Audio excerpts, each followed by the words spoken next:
Patuloy na iniimbestigahan ng Quezon Municipal Police Station ang isang karumaldumal na insidente ng pananaga sa bayan ng Quezon, Palawan, kung saan isang babae ang tinaga umano ng sariling kapatid.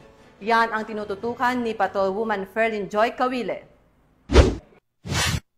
Isang babae ang sugatan matapos pagtatagain ng sarili nitong kapatid sa Purok Lupang Pangako, Barangay Alfonso 8, Quezon, Palawan, nito lamang ika-8 ng Hulyo taong kasalukuyan.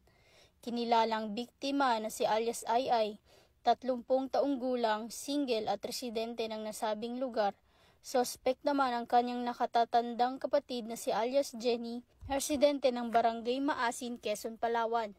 Batay sa inisyal na investigasyon ng Quezon Municipal Police Station, bago ang pananaga ay nagkaroon umano ng pagtatalo ang magkapatid habang nag-iinuman.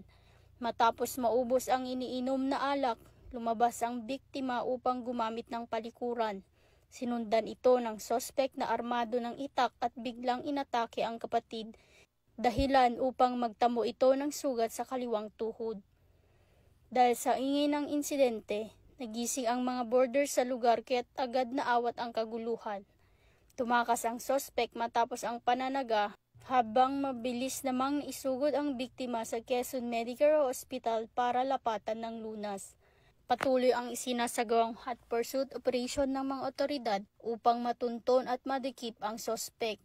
Nagsasagawa rin ng follow-up investigation upang alamin ang ugat ng matinding pagtatalo ng magkapatid. Mula dito sa Calapan City, Oriental, Mindoro, ako ang iyong PNN correspondent, Patrolwoman Ferlyn Joy Cawile, alagad ng batas, tagataguyod ng balitang pulis.